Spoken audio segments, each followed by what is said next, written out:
soul shoes and walk among the groups of two.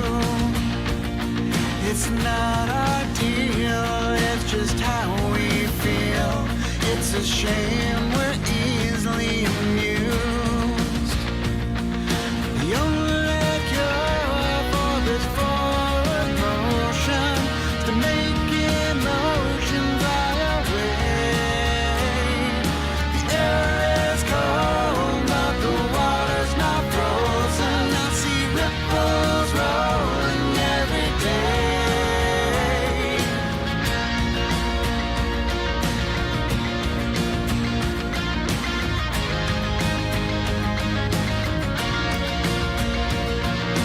Cast a stone and get a hardcore view.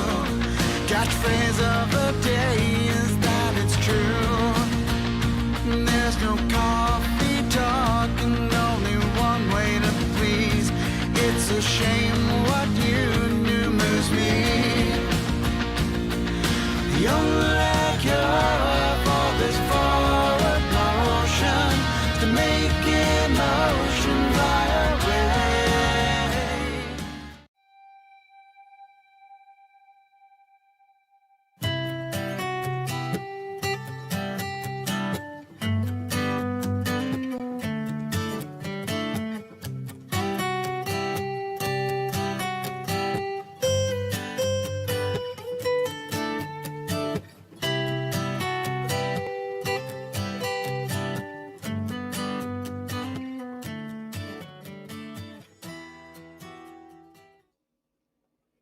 Hello, everyone. How are you? And welcome to Rebellious Ufology. I'm so happy to welcome you to today's show on YouTube, Twitter, and Twitch, as well as Apple Podcasts, Amazon Music, Spreaker, and Anchor FM.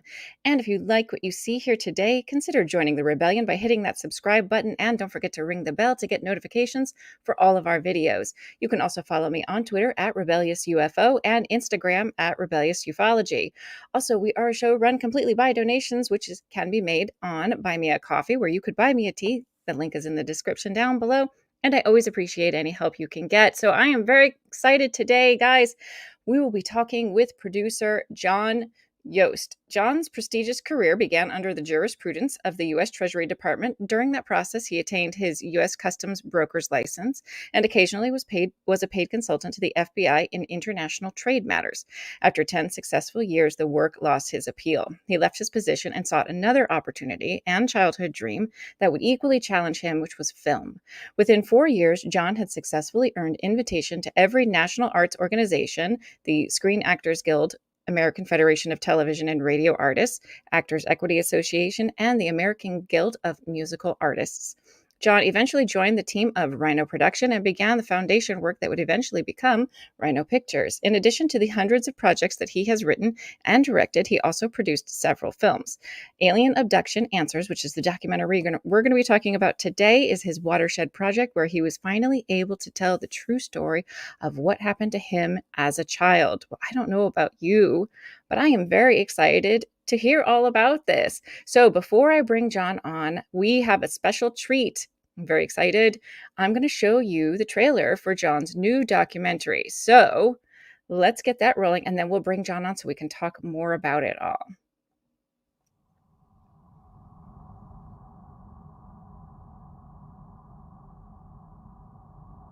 This is not communication. It's communion.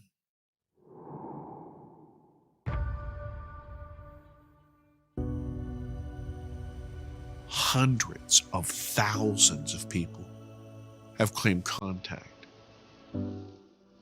That will change you. It changed me.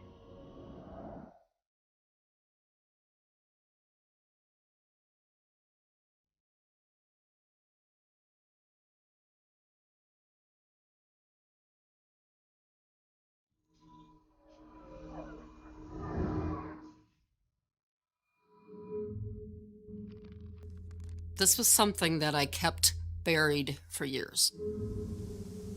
Strange things would happen. I didn't want anything to do with it anymore. He came at me. and I fought for my life. Ships started to pop up in the sky. And there's this bizarre disk of light. And it is moving across the sky very fast. The experience is often very terrifying. If I felt fear, I would crawl under my covers, hoping that it would go away, whatever it was. I know that we were put in that craft. I knew I was going to go to another planet. And the being was right next to my face. He saw two shadow beings. That's when I felt like I was going to die. I had a real encounter with something. Even if I had to live with the fear, is to know the truth, is to know.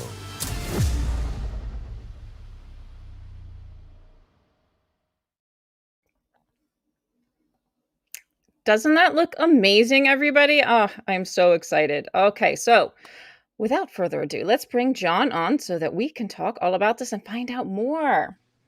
Hi, John. Welcome to the show. Hi, Landon. Thank you very much for having me. And I meant to ask you before, and I'm so sorry I didn't. Did I pronounce your last name correctly? Is it Yost or Yost? It is Yost. All right. Yeah. One of two, and I got it right. Excellent. So this looks like a really powerful and amazing film, and I absolutely can't wait to see it. But this is based on your own experiences, correct? That is correct. When I was a boy, I had an experience, and it had left a mark on me, a physical mark, that you got a glimpse of in the trailer. And I was taken to the doctor, and you know, those were the early 70s. You know, you didn't want to talk about this sort of thing, and so I was told to lie about it, and so I did, and then I lied about it all my life, and I think off air we were just talking about what happened that made the impetus for this film.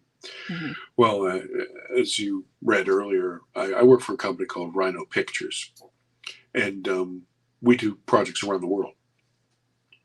We had been hired by a company to shoot something in Borrego Springs, California, a beautiful area, desolate but beautiful desert. And after one evening of shooting, we were downloading all the film, and myself and one of my cameramen and like 15 people were sitting outside having an evening, a nightcap, right? And so I raised my glass, and as I raised my glass, I saw a glint in the glass, and my mind is telling me, "Oh, that's the moon. It's the moon you see," because it was about, I want to say, 2 o'clock in the morning, something like that. But then I realized that no, it's the new moon. There's no moon out. So this is a problem, right? And as I drop my glass, I see over I had done like this, over my left shoulder, about 30 feet in the air, something about the size of a Volkswagen. And I was dumbfounded. And my mind is racing for, what is this? What is this? And my mind said, it's a Mylar balloon. It's one of those get well balloons that happens to be gigantic. Yeah. And it had its own luminosity, and it was kind of a blue-green. And this all happened in a split second, and I'm about to say something. I grab my camera guy, Scott, and I turn around. He sees it, and just then, this thing moves incredibly fast in a zigzag form right over my head. It freezes, and then it goes off to about 40. I am losing my mind. And what had happened at that point was, while everyone was celebrating this incredible sight, all of those feelings came rushing back to me. Now, I had never dreamt the event. I mean, it was while I was awake, and I went to the doctor, and I have a real mark. But all that poison of lying all those years built up in me. And then in addition to that, I was 7 when it happened. So I recall being petrified at 7. So literally I was like transported back in time. I made my excuses and my good nights and went back to my room and I barricaded the door. I'm not proud of that. Barricaded the door and just huddled in a corner, petrified. So after the job was done, after we had finished that particular gig, I became dedicated to finding out what happened to me. I thought it was incredible that I'm a 55-year-old man. What am I afraid of? Why can this thing literally cripple me? Mm-hmm. And I became angry. And so I started to do some discovery and interview some people. And that's how this film began. That's why it began. Interesting. So, wow, that was amazing, though, that experience of seeing that craft happened with so many people. Do you think that if you had seen that by yourself, you would have been able to more easily kind of rationalize it away? But the fact that so many other people were seeing it was harder to do that. So maybe it triggered something more in you? That's a really great question. I'll tell you no. I think it's a great question, a great supposition, but I'll tell you no. And the reason is because at that moment that it was over my head, I was transported back in time. Mm-hmm. I would have tried to lie, but all the lies fell away from me. So the feelings were visceral and paralyzing. Yeah. And so I don't think I would have gotten over it. I would have tried for sure. Sure. Right. Yeah. Well, I mean, I think I understand your reaction to it. You say you're not proud of kind of barricading the door, but I think it's very understandable. And especially a lot of like experiencers, they can sympathize with you, because I think many of them have been there. Many are very traumatized by their experiences, especially when you don't quite understand it. You're not quite sure what happened. And I think it's that fear of the unknown, that is almost worse than anything else. And so it does paralyze people sometimes, and it does cause you to get into an almost similar to almost a paranoid state, right? Where you're just kind of like, I don't know what's going to happen. And that fear just tends to take over. So how did you begin to kind of work past some of that? Sure. Well, I was introduced to this whole idea of CE5, where people literally would call or try to sync in some sort of cohesion and somehow attract the phenomenon to them. I thought that was insane. I like, are you nuts? What are you doing? Yeah. But a lot of these individuals had experiences. And so I was eager to understand how that could have happened to them. And here they were on the other side of the coin, literally asking for more. So I became very fascinated with that. And I started to interview these individuals. And I have to tell you, I was fascinated. A lot of people think of abduction, they think of grays. And I can tell you and your audience that the grays didn't come from me. Somebody totally different. But in each one of these cases, some of them had some similarities, but a lot of them had vastly different accounts. That fascinated me. And so I became, I think, less sensitive by listening to how they had gone through their catharsis. Mm-hmm. But at one point, something stood out in my memory. When I had the experience, all of it was completely awake, except the moment that I was taken, which was in the middle of the experience.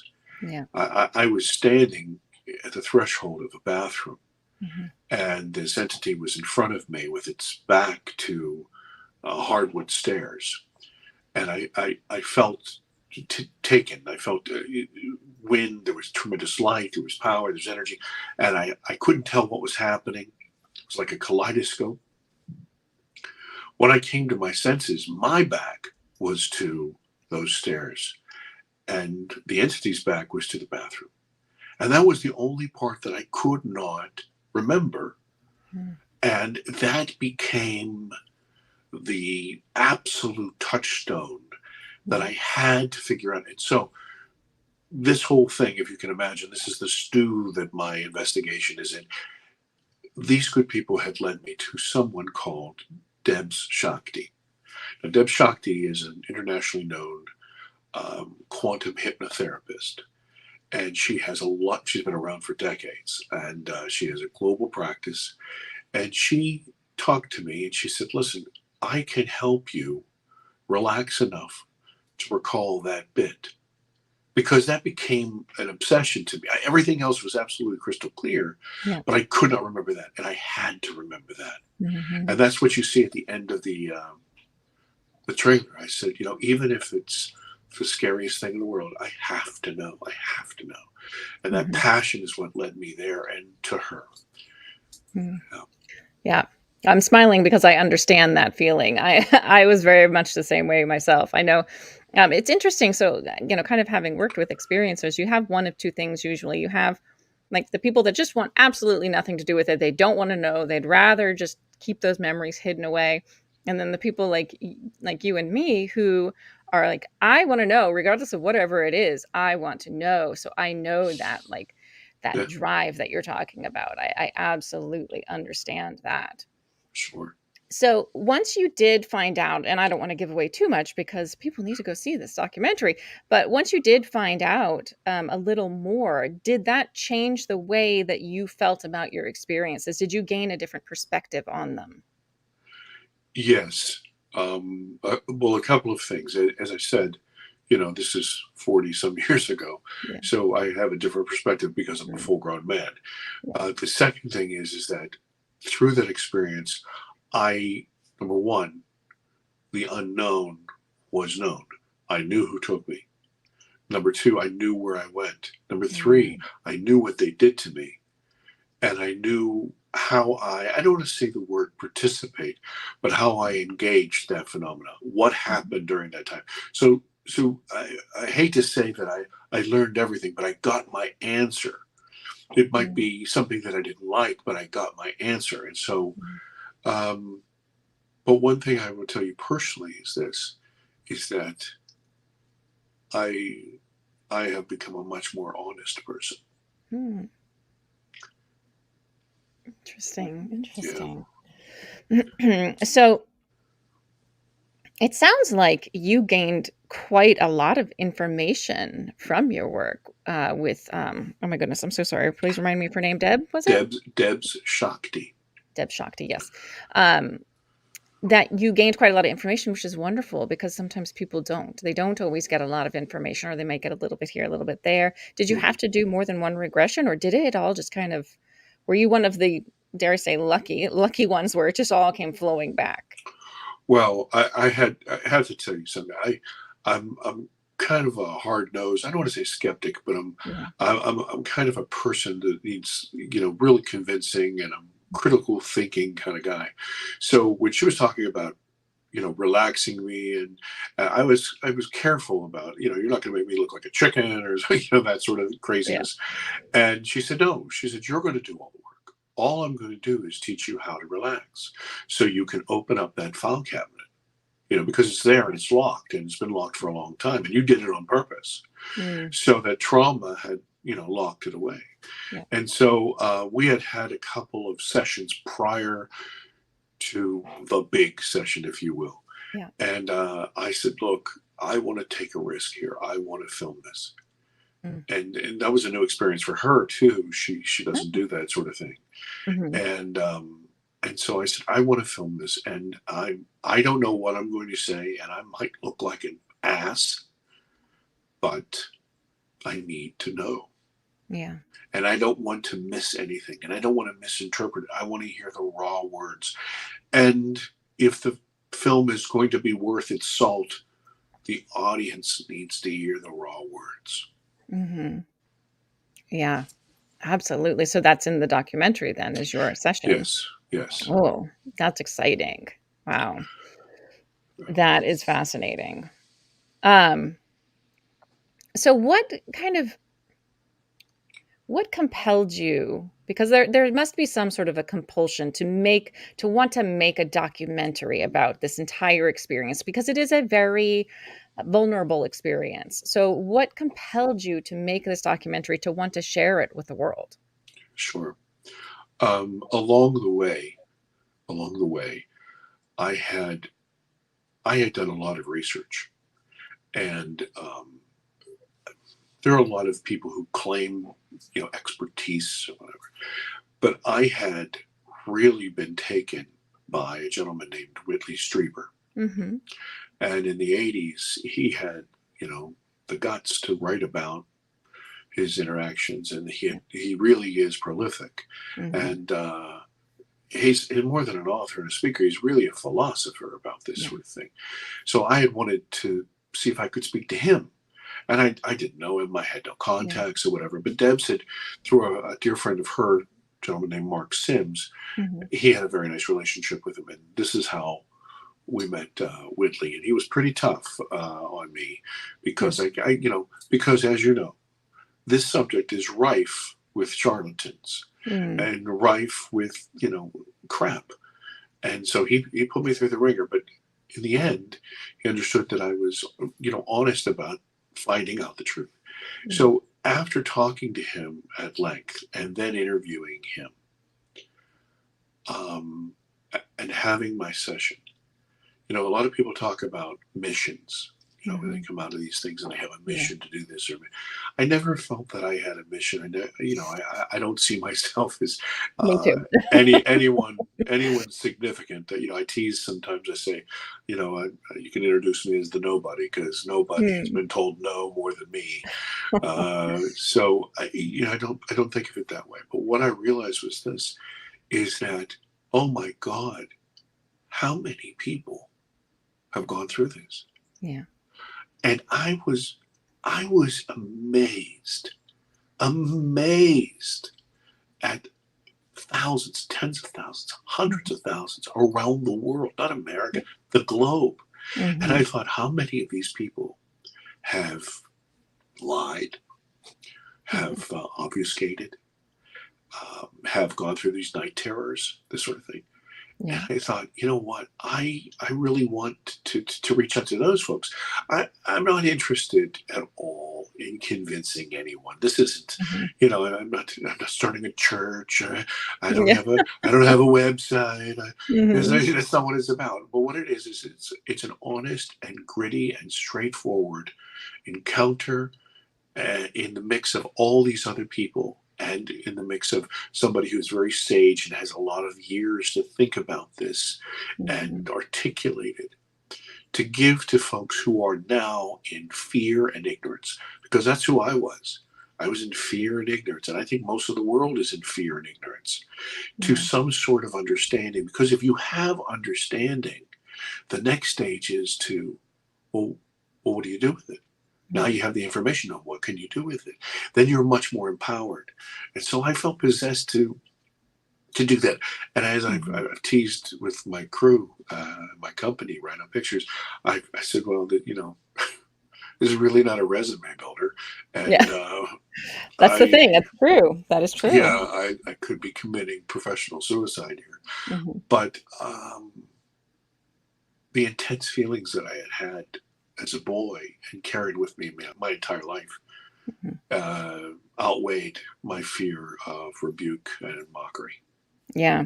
You may find you're okay. You may find it's okay. I don't know if you know Craig Campobasso. He's another producer. He wrote the what is the name of it? It's basically like a book of different alien species, and he, like yourself, is a producer. So it might be good to connect the two of you. You can compare experiences and share that, because you're in the similar positions. Sure.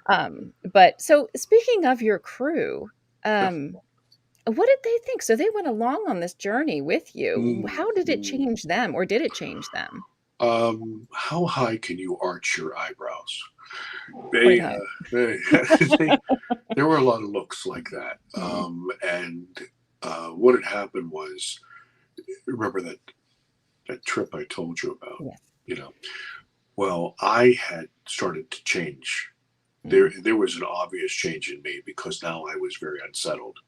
And I was battling with this internally during regular work hours. And, we did all kinds of work. I mean, we've done sports and educational and history, and, well, it doesn't matter. We're a full-fledged production company. And so I would be restraining all of these mixed feelings. And so when we started to go about this and during the research, there were two individuals whom I'm totally in love with, a lady from Florida and a gentleman from the UK, who had been experiencers and were very, very experienced with the CE5 protocols. And they approached me. They could sense that something was wrong. And I had tried to keep my distance and act, very professional and this sort of thing, very objective. But they could tell that I was hiding something. And so what happened was, and you mentioned the crew, our director of photography, Tad McWicky, he alerted the guys to keep the cameras on. And they literally caught me being confronted. And it exploded out of me. I am an average looking person, but I am a grotesque crier. Yes, really like carnival ugly. So anyway, so when they saw that, and I mean, they've known me for years and years, for 12, 15 years. When they saw that, I don't know what they thought, but they could see that something was serious. This is my point. Something was very, very serious.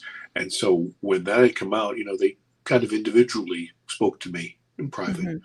And so they came to some sort of understanding that something was very strange, and they could see phenomena happening, and they were in the desert and they saw these things. And so they knew something was happening. They just didn't realize how close and personal it was. That's actually really amazing for you, though, to have that validation, because so many experiencers don't. They don't have the other people around witnessing any of these events. And as I'm sure one of the biggest things people will say to us is, "Okay, where's your proof?" And you have that proof. You have that validation that something did happen, and I have these witnesses who can validate that they too saw this as well. And that's a wonderful gift. It's funny that you mentioned that. Funny, ironic, is in the film, large concepts, I endeavor to make them consumable by anybody who watched the film. So part of what I do is I try to not dumb down, but make it in common language or in some sort of a cartoon version, so everybody gets the gist of it. One of the things I've done in the past is this. I describe it like this: if you and I, Lynn, were standing outside a fishbowl, and I were to stick my ugly head in the fishbowl, and this fish would see this huge head and say, "Where's Fred Flintstone?" No, but it would say, "What is this?" And they've never seen this before. It moves like nothing else. And then it has no concept that the face is attached to a neck, attached to a body that has an entire life outside its plane of existence. So when that face pulls out and walks away, the fish tells the other friends, "Hey, listen, they come over. There's no evidence. He's a liar. And there's no proof." This is what's happening, is this phenomena is pushing itself into our reality, into our dimension, and popping out. That's why the physics don't match, because it's completely different. Of course it doesn't. That's why the head moves like nothing else the fish moves, because it doesn't belong in that world. Absolutely. So did any of your crew have any experiences kind of outside of yours once they started experiencing yours? Because I've heard that oftentimes that can happen. I was already an experiencer when I started working with experiencers, so I didn't have that perspective, but I have heard from other people who weren't, or in my opinion, who didn't realize they were. It's probably more likely the case, that once they started talking with an experiencer or being around an experiencer, they too started having experiences on their own. Yes, I would say that we had both factions on our team. People who would encounter things that would try to explain them away or not notice them, wink, wink, nudge, nudge. Yeah. And then you had a few, I can tell you a few young men who had some sort of experience that they were just, gobsmacked. They could not believe what was going on. And I told them to expect it because of all these interviews. I realized this phenomena is intertwined with a bunch of different, much like the work of Ray Hernandez. I don't know if you're familiar with him. I used to work with Ray, yes. Okay, so you know Ray very well then. I do. So so I mean, and the entire concept of consciousness is primary, and all of these things somehow are indicators of us bumping up against what I call the other. It's everything other than us. And so it's interesting because they would see things happen to me. And in fact, a couple of the podcasts I've been in, there's been some phenomena that has happened during the camera work, and there's been some comments, and nobody noticed it until after it was posted. But so yes, that's a long answer. I apologize. No, please. We love long answers around here. So yes, you're absolutely right that consciousness is key to all of this. And that is one thing that, regardless of the differences in experiences that people have. So for example, your experience and my experience may be completely opposite ends of the spectrum, and most likely are, because I have different experiences than most. But the one thing that we're always going to have in common is consciousness and psychic phenomena, which is obviously tied into consciousness. And I think like more and more, we've known this in the experiencer community for quite some time, but more and more people, even in the ufology side, the nuts and bolts, just the facts, ma'am side, they're starting to understand that consciousness really plays a role in all of this.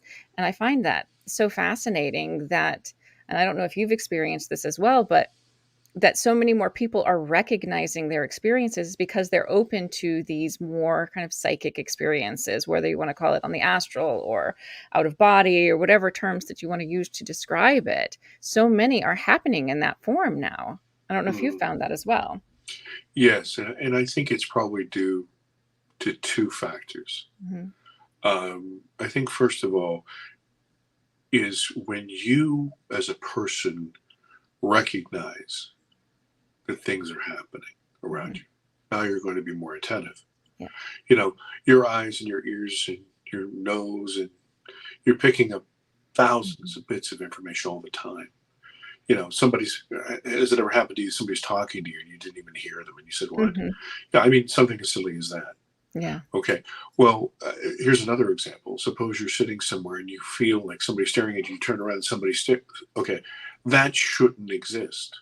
Right? If there's not consciousness, if these things aren't intertwined, that shouldn't exist. It should just be a coincidence. But every single person on the planet has had something like that happen to them. So of course it occurs. So now that you're exposed to the other, you're going to be observant of the other. The second thing I think is that piercing the veil, whether that be through just their own power or their own technology, I think somehow warps or thins the world's bubble. And what happens is they pass through. One of the things that I read about and I talked to Whitley about is a lot of people see they're dead. They're reconnected with spirits and ghosts or their past relatives. And I think that maybe perhaps that this is all tied together, or piercing that plane of existence, we're passing through that space where our consciousness resides after it leaves this body. And we're somehow opening that window which allows that communication to happen. But I don't know. And I'm, like I said earlier, I'm not trying to convince anybody, but I think my my feeling is that we're dealing with 4 separate types of origins. Mm-hmm. The first, I think, is, of course, look, our technology is what we know. And of course, the governments of the world have technology that we've never seen. It's a fact. So some of the stuff that we see in the air and around and whatever is caused by that technology, flat out, of course. Yep. There's also something that has been with us since the beginning of time. Some sort of intelligence that's inhabited the earth. They used to call it the fairy folk, the wee folk, the fae, elementals. There's some sort of intelligence. Now, just because it doesn't speak English or German or whatever, that's regardless. There's some sort of intelligence, some sort of feeling or intelligent movement, some sort of consciousness. And then we also have, yes, I think that, it doesn't make any sense at all that Elon Musk can send probes or NASA can send probes, but somebody from Alpha Centauri can't send probes and can't send people. Okay, no, that can't possibly exist because I say so. Come on, shut up. You're ridiculous. And then also, I think that what we're all dealing, and this is where that consciousness comes in, I think we're dealing with this thing I've heard going, not my phrase, this ultra-terrestrial type of force, something that is faster or beyond our comprehension, something that we have referred to as angels and demons, this sort of thing that is kind of coexists with us in our same space-time, but just slightly ajar, just slightly askew of our vision. And for people who disagree with that, I'm always amazed. I'm amazed by skeptics who say they're skeptics. They're really deniers, not skeptics at all, because they'd want the information. But I say, well, if you had night glasses and you put them on and you could see that raccoon and you took them off, does the raccoon not exist anymore? He's not going to eat your garbage. What's wrong with you? What's wrong with you? And why is our technology good enough now to see in the dark? And so, 100 years ago, we didn't have the technology. Let's go back a couple more 100 years ago. We didn't know there were microbes and germs and stuff, so they didn't exist. No, our technology is catching up with the phenomena. So we couldn't see planets. There was a time when we could see stars around the universe, but our technology wasn't strong enough to see habitable planets. And now we're finding planets almost everywhere.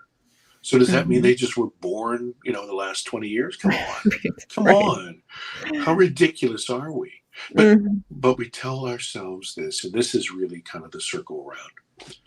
We tell ourselves these things to protect our egos, to protect ourselves, because we're afraid. See, our lives are all about control. Our lives are all about what I can control. I have to pick up the kids at this date. I make the dinner here. I do this. I go to my job. That's it. And I'm in control of that. Well, there are entities that live with you. What? Are you like, what? It would blow people's minds. So even if it's true, they would never believe it because they have to protect themselves. Right. They can't shatter that illusion of control, which is what it is, really. Yes. Interesting. Yeah. It always amuses me when people use the old argument that we've all heard. Well, their extraterrestrials may exist, but there's no way that it's possible that they could survive the trip here. And I'm always just like, is that what you really think? Because if it is, we need to expand the mind a little bit. Well, I think it's beautiful because I would say to them, I said, in the early stages of rockets, there were the top physicists in the world said we would never get to the moon because the payload would be just too heavy. And those were the tops. They, what's the term? They believed in science. They listened to the science. Well, the science was wrong. We can get to the moon and we can get to Mars and we can get to other places too. And so I just say the technology is catching up with the phenomena. Yeah. It's amazing how many scientists you have to remind that science is always evolving and always changing and how we're always learning more and more. I mean, if you look back 100 years, 200 years, 300 years, our understanding of science has changed drastically in each of those marks. So how could we say that a society that isn't, a million years more advanced than us, maybe, just maybe, has a slightly different understanding of physics than we do? It's incredible to me. Yeah. Incredible. Yeah, I agree with you. Yeah. So have you found, because I've had this, and I always find it really interesting. So since I've put my experiences, you and I were talking kind of beforehand about, I've put my experiences out there. I have found so many people have come to me and said, "Oh my goodness, thank you so much for putting that out there. I've had similar experiences." Have you found the same thing yet? Because you and I were talking about, you've been on podcasts, you've talked about your experiences a little bit. Have you had that yet? And if not, just buckle up because it'll be coming. Well, I'll just say that everybody who's ever interviewed me has been very nice, like yourself. Thank you. But I have not been approached by groups of people saying that they had experiences and they just want to share it with me. I think maybe after the film, I think perhaps then some folks will probably I reach out. guarantee it. And I'd be happy to talk to them. I'd be happy to talk to them, Absolutely. Oh, I was going to say, yeah, I guarantee it. Let's talk really briefly, because you and I were chatting beforehand, and I found it really interesting before we started. Would you mind telling people who maybe hadn't heard a little bit about what we were talking about with your experience when you were 7, I believe it was? Sure. I'd be happy to. It was 1974. It was August, and I was 7 years old. It was a warm night, and I had been awakened by this hum, this drone, this vibration that kind of undulated, and it disturbed me. And I sat up on the side of the bed, and I was a little hot. We didn't have air conditioners back then in the rooms, and I was disturbed. And I couldn't go back to sleep, so I went to the restroom, went to the bathroom, and at some point I was washing my hands, and I let the water run for a really long time. And at some point I turned it off and I opened up the door. And in front of me, to my 7-year-old eyes, I saw eye to eye an entity that I thought, as a 7-year-old boy, was this guy from Japanese television called Ultraman at the time. He was a silver guy, and he had these big almond eyes. And I was kind of fascinated at that moment. I wasn't afraid. And then we got very, very close, and I mean nose to nose. And I started to feel myself slip. And I mean, I felt like the floor was slipping out from underneath me. And I got afraid. I'm a little boy, and I'm afraid now. And just then, there was this tremendous flash of light and this whirlwind of color.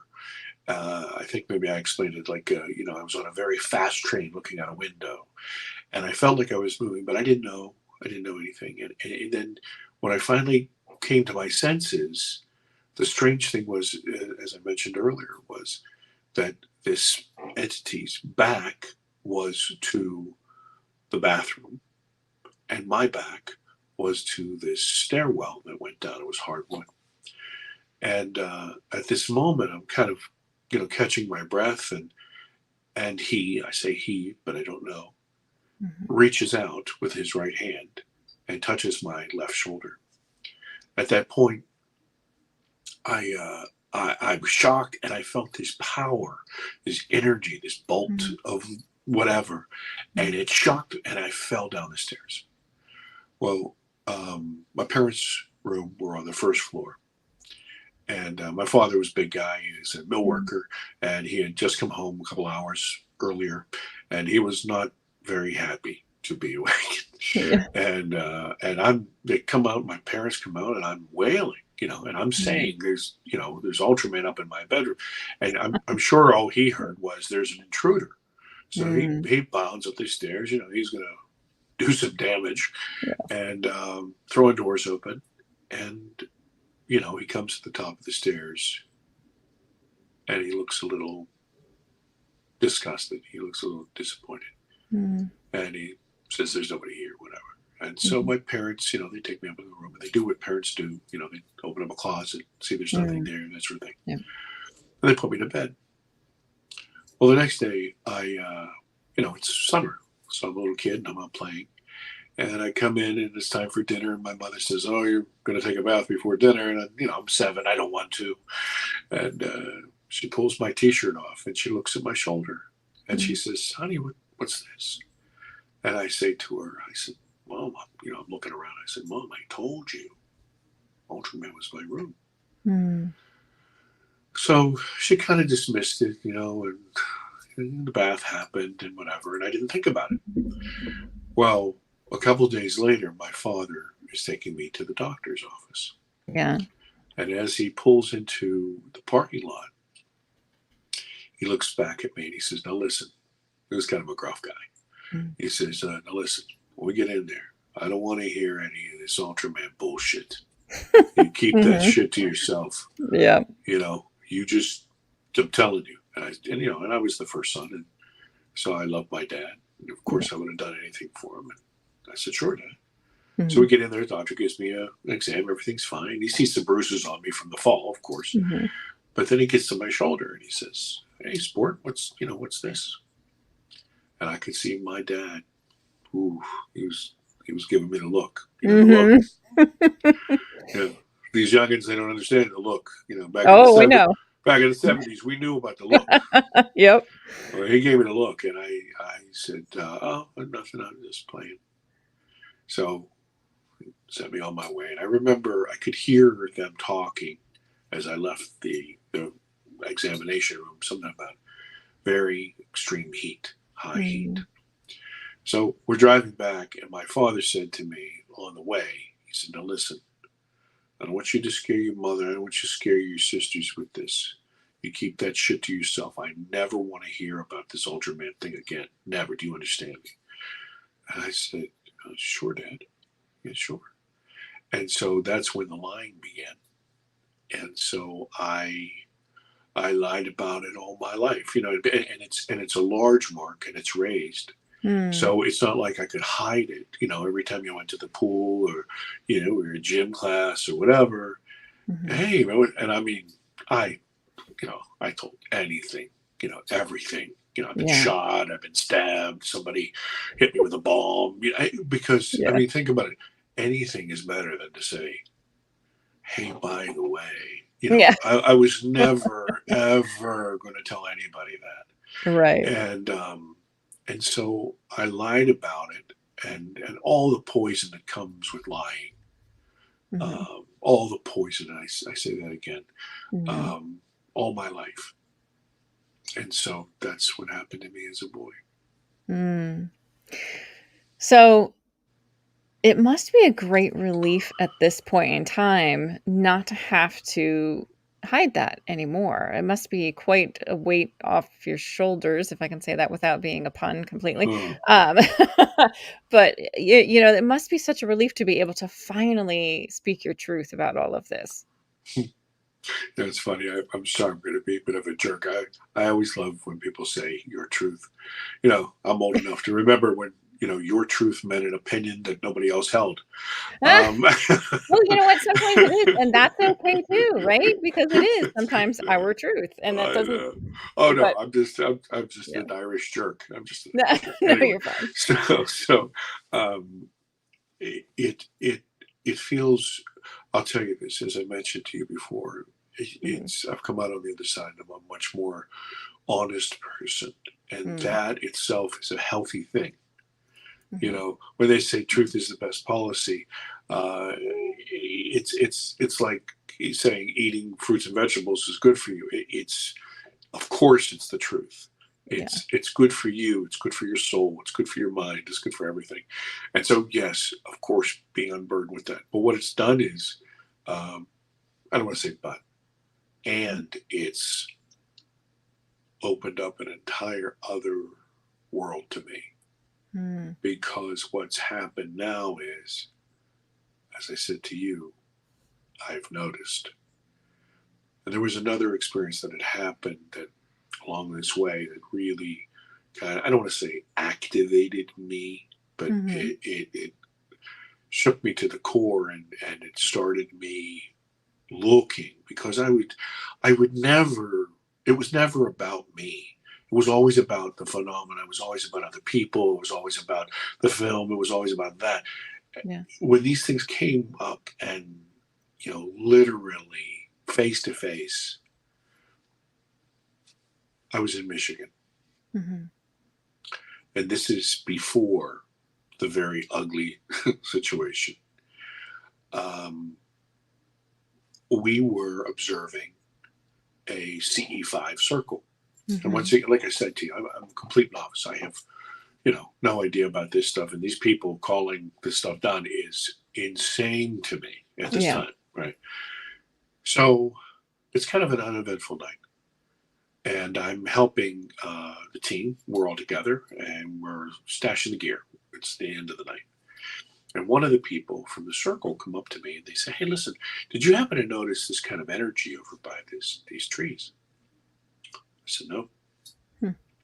And so I kind of, I want to be polite to the people we're with, right? And remember, I tell you I'm kind of a hard-nosed kind of guy, critical thinking. So, but I want to be nice. I want to be nice about this. So I kind of winked to my guys and I said, "Look, I'm going to walk over here. I'll see you guys." We were going to all stop at an all-night diner, because once again, it's like 1 o'clock in the morning, something like that. Yeah. And so we're walking towards this tree line. And it's big flat, like a football field. And we're walking towards this tree line. And the person is talking to me and they're saying, "Listen, there's this energy over here." And I said, "Oh, okay." And I'm looking down and I see the people all walking back to their cars. And as I bring my attention back to the tree line, about chest high, this very distinct amber, like yellow sunlight, beam of light comes out of the woods and hits me in the chest. And it almost had a physical kind of weight to it. I could feel it. And it felt almost like I was breathing in, like a peppermint patty, you know what I mean? That cool feel. And I am shocked and my mind is racing for an answer. And I say, "Do you see this?" And they say, "Yes, yes." And I'm about to explain what's going on, not really listening to them because I could care less. So I'm about to have a mess here. And so just then something flies out of the top of the trees and kind of spirals back down into the trees, this little light. And I said, "Oh my God, did you see that?" And they say, "Yes, calm down." I said, "Calm down? What?" And just over here on the right-hand side, it was almost as though, you've thrummed your fingers, like when you're waiting. It was almost like somebody was thrumming their fingers up against a pane of glass. I could see it in the woods, and it was this light in succession, like fingers. And I said, "Oh, this is incredible." And just then, the entire tree line, like 300 degrees, lights up like a Christmas village. Wow. Hundreds of these little tiny lights. And I said, "Oh my," and as I'm saying this person is saying, "Calm down." I said, "I am not calm." And they came out of the trees and they came at me. Oh, wow. Like, kind of like a wave. And I don't know if they got to me. It felt like they got to me, but it's like they disintegrated right around me. And I was just shocked. I could not, I didn't know what to say. I was like a total idiot. I couldn't say anything. I went, "Oh my," and they're saying, "Breathe, just breathe." I said, "Breathe? What the hell am I supposed to do with this? I don't know what this is. What the hell is this?" And they said, "Breathe," and they turned me around and were walking slowly back to my truck. And I said, "What in God's name?" And this person said, "We really don't know. We really don't know." And I don't want to say I found that soothing, because I didn't. I Yeah. wanted to know what the hell just happened. Right. I get in the car and I'm sitting for a few minutes, and I turn on my phone, and I'm going to call the guys. I'm going to say, listen, I have got a story for you. You are never going to believe this. Mm-hmm. And as I get a hold of one of them, I say, listen, I'm going to be right there. We'll have dinner. And he said, Johnny, we ate 2 hours ago. Mm. I said, what are you doing? I've been gone 15 minutes max. Yeah. Oh no. It was very late. They had already eaten. They went back to the hotel. And so these were the guys that were with you when you saw the lights? Oh, yeah. So just from the time you were in your car, 2 hours had passed. Yeah. Okay. So, I mean, I came away from there. This is after we saw the thing in the desert. Mm-hmm. And I was actively trying to put together a film. Mm-hmm. And once again, it was about other people. It was about other things. It wasn't about me. Hmm. And I came away from there, and I was really shaken. I mean, the thing above my head shook me, and then this really shook me. And it was almost, this sounds arrogant to my ears, and I don't mean it to be arrogant. Please forgive me if it sounds that way. It was almost as though whatever this was saying, we see that you see us. Mm-hmm. And it was kind of a knock on the door. Yeah. Yeah. And I'm not going to tell you that was aliens or ET. I don't know what the heck that was, but that was something. And the whole time it was this ice cold air that I kept breathing in. And it was an experience I'll never forget. Wow. Yeah. So now, was this, I'm assuming, before you did your regression? Oh, yes. Yeah. Okay. Oh, yeah. So all of that stuff happened prior. So you didn't recover those 2 hours yet? You haven't? No. I never touched that. Yeah. See, once again, I know I keep saying this. I apologize for being redundant. The film was not supposed to be about me. It's not really about me at all. Mm-hmm. I was kind of an afterthought. It just so happened to be we needed kind of a narrator to kind of bring all the stories together. Yeah. And so I narrate all of the stories, and then Whitley Strieber is kind of, I don't want to say the counterpoint. Mm-hmm. He's really kind of the librarian who keeps it all in order and explains these things as we move along, and really gives the audience an opportunity to think about things in a different way. When they see these things happen, they'll react viscerally. I mean, in the film, whoever's seen the film, they have laughed, they have teared up, they have got choked up. I don't want to say the genius of the film, but the thing that makes it so unique is this. Most films like ours are kind of third-person antiseptic views. In 1947, the UFO fell. That's not that. What it is it's this guy who has built up this defense around him for all these years and lied. Yeah. Being broken down real time in front of them. Wow. And so you literally sit on my shoulder and go through the things that I'm going through. And then the people that you see on screen are not crazy tinfoil hat people. No, I mean, half these people have master's degrees. They have their own companies. They're mothers, they're fathers, they're engineers, they're designers, they're musicians, they're incredible folks. So you say, when you're watching it, people have said, that's me, not me, but them. That's me, or that's my Uncle Joe, or that's my mother, or they see themselves. They literally press themselves into the film, and so they experience the film. And so what Whitley does is, when they're feeling all of this, he's kind of a thought doctor. He says, okay, well, look, at this point, think about it this way, kind of gives them some grounding. Yeah. Something that I am not able to do, because I am literally living the experience right in the film.